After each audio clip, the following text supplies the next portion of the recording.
الحمد لله رب العالمين والصلاة والسلام على رسوله الأمين أما بعد فقد قال الله تبارك وتعالى لقد جاءكم رسول من أنفسكم عزيز عليه ما عنتم وقال النبي الأمين في حديثه المبين أنا خاتم النبيين لا نبي بعدي উপস্থিত সকলকে সাদর সম্ভাষণ জানিয়ে পূর্ব নির্ধারিত বিষয়ে আলোচনা শুরু করছি। প্রিয় উপস্থিতি, আজ আমি আপনাদের সম্মুখে এমন এক সময় ও পরিস্থিতিতে দাঁড়িয়েছি যখন একদিকে হিজবুল্লাহর উপর হিজবুশ শয়তানের আধিপত্য প্রতিষ্ঠিত হয়েছে, কিন্তু আমি তাদের টুটি চেপে ধরতে পারছি না। একের পর এক ইসলাম ও মুসলমানদের উপর বিভিন্ন প্রক্রিয়ায় ইসলামকে নিঃশেষ করে দেওয়ার ষড়যন্ত্র চলছে, কিন্তু আমি পারস্পরিক আলোচনা বই কিছুই করতে পারছি না।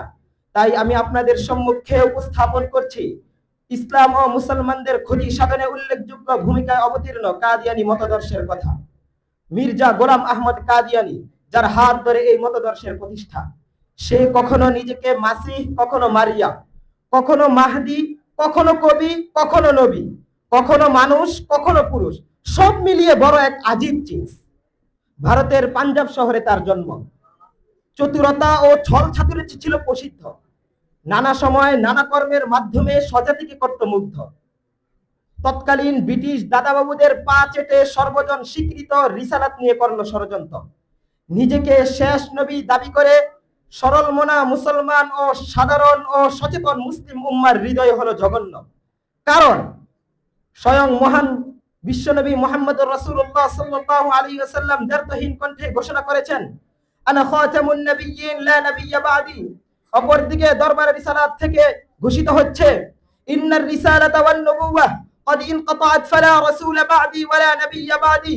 এমনি ভাবে স্বয়ং রব্বে কাবা স্পষ্ট শব্দে ঐশী কণ্ঠে ঘোষণা করেছেন, মা কানা মুহাম্মাদুন আবা আহাদিন মির রিজালিকুম ওয়ালাকিন রাসূলুল্লাহ ওয়া খাতামান নাবিয়্যিন। এই সকল আয়াত ও হাদিস দ্বয়ের আলোকে তথা নকলি দলিলের ভিত্তিতে আমরা প্রভাতের সূর্যের ন্যায় আমাদের নিকট স্পষ্ট হয়ে গেল, মির্জা গোলাম আহমদের নবী দাবি করার অর্থ হচ্ছে, মির্জা গোলাম আহমদ নিজেকে নবী দাবি করার অর্থ হচ্ছে মন গড়া সীমালঙ্ঘন ও স্পষ্ট বিভ্রাট। সংগ্রামী হাজিরিন, এবার আসুন আকলি তথা যুক্তিক দলিলের ভিত্তিতে আমরা বিষয়টি স্পষ্ট করি। সর্বজন স্বীকৃত একটি বিষয় হলো নবীগণের বৈশিষ্ট্য, যেখানেই হবে তাদের মরণ, সেখানেই হবে তাদের দাফন। আর সবাই এই বিষয়ে একমত, গোলাম আহমদের মৃত্যু ঘটেছে টয়লেটের গান্দার মধ্যে। কাজেই মিথ্যা নবুয়ত দাবিদার গোলাম আহমদের মরণ যেহেতু হয়েছে টয়লেটের গান্দার মধ্যে, অতএব তার দাফন হবে টয়লেটের গান্দার মধ্যে। কিন্তু মজার বিষয় হলো, পৃথিবীর ইতিহাসে কোন সত্য নবীর মরণ ও দাফন টয়লেটের গান্দার মধ্যে হয়নি। কাজেই আমরা স্পষ্ট ঘোষণা করতে চাই, গোলাম আহমদের নবী দাবি করার অর্থ হচ্ছে তৎকালীন ব্রিটিশ দাদাবাবুদের পথ এটা ও নিজের হিলা ষড়যন্ত্র অর্জন করা।